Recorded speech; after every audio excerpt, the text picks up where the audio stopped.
Hello everybody, welcome back. So today, I don't know if my mic's open. Yes, okay, excellent. Sorry for that. So we have a special guest today, Mr. Bonnell for Argex Mining. As you can see here, is the ticker of the company Argex Silver Capital, Argex Mining.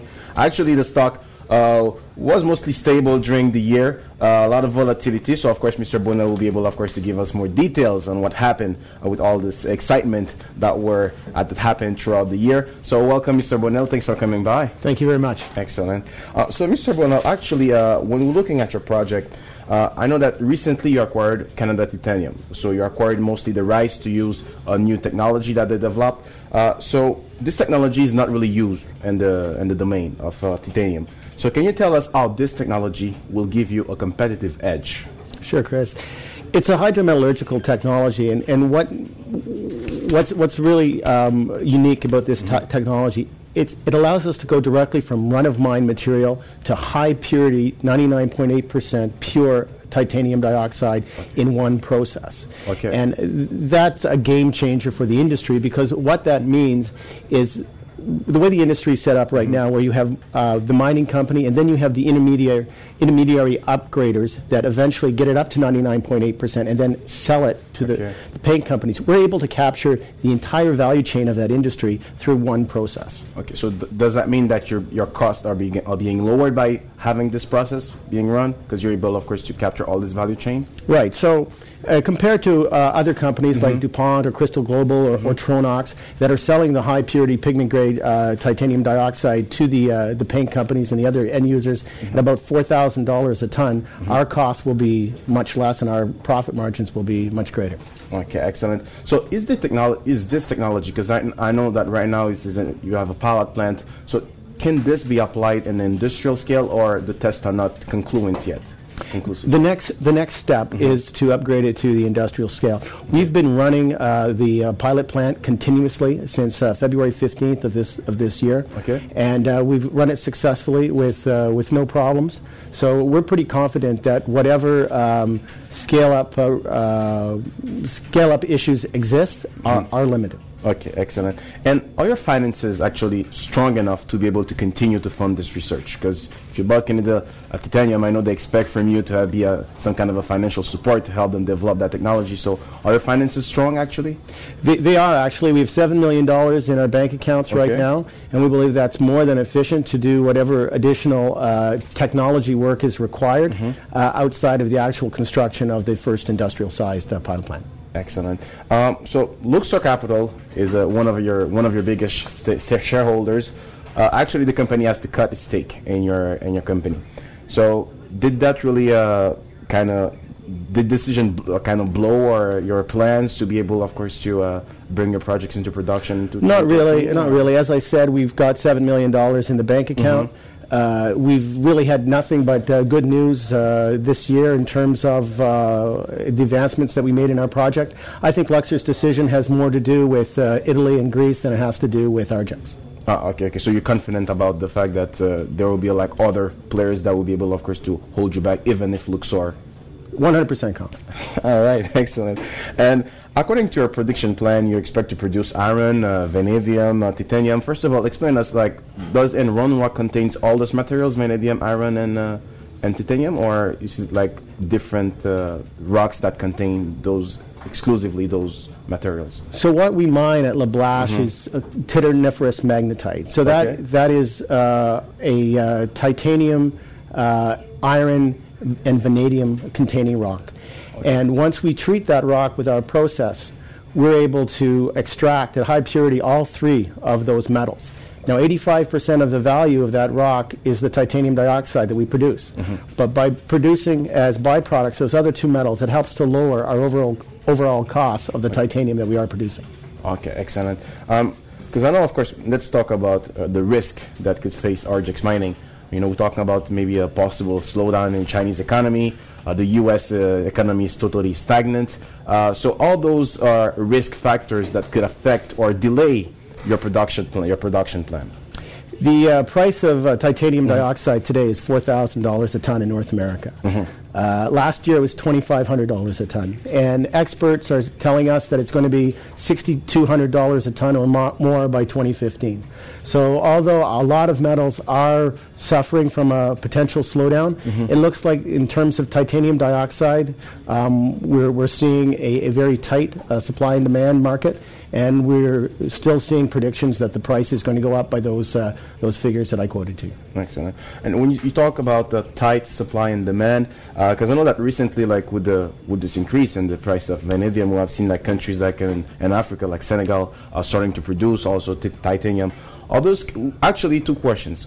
Which country is the largest producer, and are those new countries that are coming into the market? Are those new countries a threat for you actually at the moment in terms of the price that you could gain from your production? The largest single country as a producer is Australia. Okay. The largest single company in terms of a producer of titanium dioxide from a mine is Rio Tinto here in Quebec Iron and Titanium. Okay. So what these companies are producing is feedstock grade titanium dioxide. That differs from what we're producing, which is the 99.8% pure pigment grade titanium dioxide, which can be sold directly to the end users without any upgrade by companies like Tronox or Crystal Global or DuPont.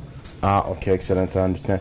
And so with this CIL technology that you developed to be able, of course, to capture all this value chain, which is also a key competitive advantage that you guys have, will it be able to be applied to the vanadium or only to the titanium? The way that it works is we treat the entire rock. Okay. So by treating the entire rock with the process, we are obtaining the high purity titanium dioxide, but also the high purity grade vanadium pentoxide. Even for the iron too? Or and high grade Fe2O3 as well. Oh, okay, excellent. So you get both metals at the same time, but with this technology. What we try to do is capture the most value possible from the rock. So what we're producing are those three metals. Absolutely. Excellent. And your pilot plant, where is it located right now? And is it like Canada Titanium that's operating it, or what's going on with your pilot plant? The mini plant is located in Mississauga, Ontario, which is where our metallurgists are situated. Okay. It's 100% owned by Argex, and it is being run continuously, as I said, for since February 15th. And the next step that we're going to do on that is we're probably going to scale that up to about 20 times the size it is now, because what we're trying to do is we're trying to meet the demand from the end users who want to test our titanium dioxide product for use in their material. And in order to meet that demand, we're going to have to build a bigger mini plant right away. Okay. Was it like what was the strategic decision to place it like in Mississauga? Because I thought like I would think of putting it next to the mine. No, why? I think that makes a lot of sense at a larger scale. Right now, when it's really just on the experimental scale and we're producing relatively small amounts of titanium dioxide, your biggest cost is your manpower. Okay. So it makes sense to have it next to the metallurgists, who are our principal manpower costs. Okay, so you cut your cost. That's the cheapest way to do it. Excellent. Are there actually any developments? I know you have a lot of projects. You have a project, let me get it right. Mouchalagan, exactly. Mouchalagan. That's located near Fermont. You know, there's a lot of iron ore project there. So is this project, what's going on with it? Like, do you intend, of course, to in the next years to continue to make a feasibility study there, or to continue to produce, or are you looking for a partner eventually to bring your into production into that project? Mouchalagan is a Labrador Trough iron ore project with exploration potential of over 2 billion tons of iron ore at grading 30% or plus. Okay. Right now in Argex, we're not seeing any value from that project, and we're currently working on ways to unlock the value for the shareholders on what we think is a great iron ore project. Okay. What do you mean you don't find value? Is it like because... Well, if you look at our share price, and I don't think we're getting any value for Mouchalagan. And the way that we're positioning Argex is as a titanium dioxide pure play. Okay. So I think once we unlock the value in Mouchalagan, it's going to be outside of the context of Argex. Okay, so if I understand right, actually two projects that you want to bring into production. First of all is Blache, and will be Lac Brûlé, which also contains titanium. And for the Mouchalagan, you're trying to get rid of it. It'll be an iron ore company separate from our titanium dioxide pure play. That's right. So there could be a possibility that you have another subsidiary there. There's various ways to realize value, as you know, and that could be one of them. Okay, excellent. Because I know that with the northern plan of the Prime Minister Jean Charest, and there's a lot of talks, a lot of hype behind this plan. So, concretely speaking, how could a company like you benefit? Well, I think we're very fortunate, first of all, because we are located smack dab on the north shore of Quebec. So in terms of Le Plan Nord, we're in the right place at the right time. I think once we're moving forward towards financing the first module of our industrial-sized plant, we will see benefits in terms of helping us not only access financing, but also whatever tax credits are available, both in terms of equipment and manpower that would be available through the plan now. Right now, what we're focused on is the logical choices and decisions, moving our technology and our properties forward. Okay, so you're not really counting a lot in the North Plan. You're mostly focused on getting your technology with the Blache project and make it be into production and industrial scale to produce, right? That's the step one, which we're winding up now. Step two, in terms of financing the industrial size plant, I think the northern plan will be very useful to us. Excellent. And have you have some kind of a lobby behind Mr. Charest to be able, of course, to Mr. Charest have an eye on you, or? Not yet, but if we can always sign you up. Excellent. I'll try to look at this. You send me the contract. I'll look at this. Sure. And I know you added Mr. Robert Guibault, which was a former CEO of Aluminium Alouette. You know, Aluminium Alouette was involved with orbit exploration, which almost like develops a new technology to be able to produce aluminum for orbit, and it's titanium. So what has been the added value of Mr. Guibault and your management? Well, since we finished our exploration campaign and we're now moving towards becoming a producer, it's tremendously useful to have someone with his experience and background.